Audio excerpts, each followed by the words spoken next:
जब अपने किसी अच्छे कार्य के उत्तर में दुख प्राप्त होता है अथवा किसी को उसके दुष्ट कार्य में सुख मिलता है, तो मन अवश्य ये विचार करता है कि अच्छा कार्य करने का, धर्म के मार्ग पर चलने का तात्पर्य क्या है।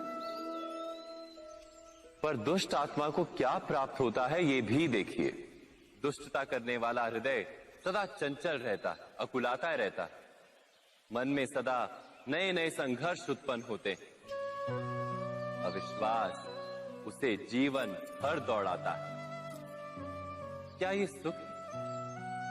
जबकि धर्म पे चलने वाले, अच्छा कार्य करने वाले, सच्चरित्र व्यक्ति का हृदय शांत रहता है। परिस्थितियां उसके जीवन के सुख में बाधा नहीं बनती। समाज में सम्मान और मन में संतोष रहता है सदा। अर्थात अच्छा बर्ताव भविष्य में किसी सुख का मार्ग नहीं। अच्छा बर्ताव स्वयं सुख, अथवा बुरा बर्ताव भविष्य में किसी दुख का मार्ग नहीं। अधर्म उसी क्षण दुख उत्पन्न करता है। धर्म से सुख नहीं, धर्म स्वयं सुख।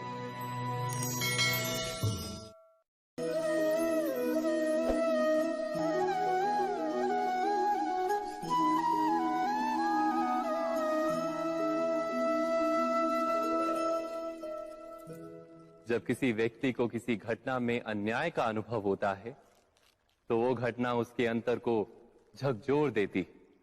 समस्त जगत उसे अपना शत्रु प्रतीत होता है। अन्याय लगने वाली घटना जितनी बड़ी होती है, मनुष्य का हृदय भी उतना ही अधिक विरोध करता है। उस घटना के उत्तर में वो न्याय मांगता है, और ये योग्य भी है। वास्तव में समाज में किसी भी प्रकार का अन्याय व्यक्ति की आस्था और विश्वास का नाश है। किंतु ये न्याय क्या है? न्याय का अर्थ क्या है? अन्याय करने वाले को अपने कार्य पर पश्चाताप हो और अन्याय भुगतने वाले के मन में फिर से विश्वास जगे समाज के प्रति। इतना ही अर्थ है ना न्याय का। किंतु जिसके हृदय में धर्म नहीं होता, वो न्याय को छोड़कर बैर और प्रतिशोध को अपनाता है। हिंसा के बदले प्रतिहिंसा की भावना लेकर चलता है।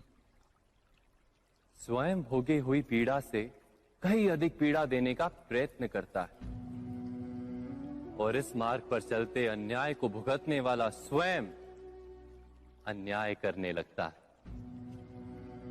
शीघ्र ही वो अपराधी बन जाता है। अर्थात न्याय और प्रतिशोध के बीच बहुत कम अंतर होता है, और इसी अंतर का नाम है धर्म। क्या ये सत्य नहीं? स्वयं विचार कीजिए। व्यक्ति को जब उसके अपराध का दंड मिलता है, तब कभी कभी उस न्याय को देखकर मन कचोटता है। प्रश्न उठता है हृदय में कि जब वो अपराध हुआ था, तब व्यक्ति भिन्न था। उसके पश्चात उसने इतने पश्चाताप किए, स्वयं में इतना परिवर्तन किया, फिर उसे दंड क्यों मिले? पर जहां आघात होता है, वहां प्रत्याघात भी होता है। जैसा कर्म वैसा फल। यदि किसी को प्रेम दोगे तो सुख प्राप्त होगा, यदि किसी की हत्या करोगे तो मृत्यु दंड मिलेगा। जैसा कार्य वैसा ही न्याय। तो फिर प्रायश्चित और पश्चाताप का कोई मूल्य नहीं है? अवश्य है मूल्य।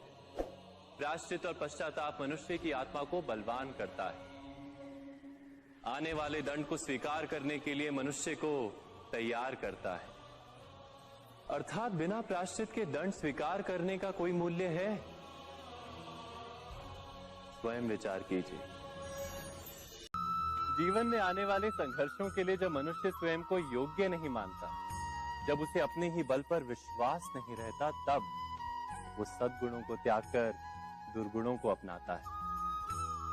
वस्तुतः मनुष्य के जीवन में दुर्जनता जन्म ही तब लेती है जब उसके अंतर में आत्मविश्वास नहीं होता।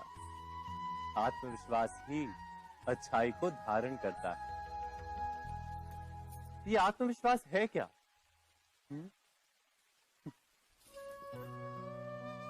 जब मनुष्य ये मानता है कि जीवन का संघर्ष उसे दुर्बल बनाता है, तो उसे अपने ऊपर विश्वास नहीं रहता। वो संघर्ष के पार जाने के बदले संघर्ष से छूटने के उपाय ढूंढने लगता है। किंतु जब वो ये समझता है कि ये संघर्ष उसे अधिक शक्तिशाली बनाते हैं, ठीक जैसे व्यायाम करने से देह की शक्ति बढ़ती है, तो प्रत्येक संघर्ष के साथ उसका उत्साह बढ़ता है। अर्थात आत्मविश्वास और कुछ भी नहीं, मन की स्थिति, जीवन को देखने का दृष्टिकोण मात्र है। और जीवन का दृष्टिकोण तो मनुष्य के अपने वश में होता है। स्वयं विचार कीजिए। मनुष्य के हृदय में भय का साम्राज्य रहता है सदा। कभी संपत्ति के नाश का भय, कभी अपमान का भय, कभी अपनों से छूट जाने का भय। इसीलिए भय का होना सबको स्वाभाविक ही लगता है।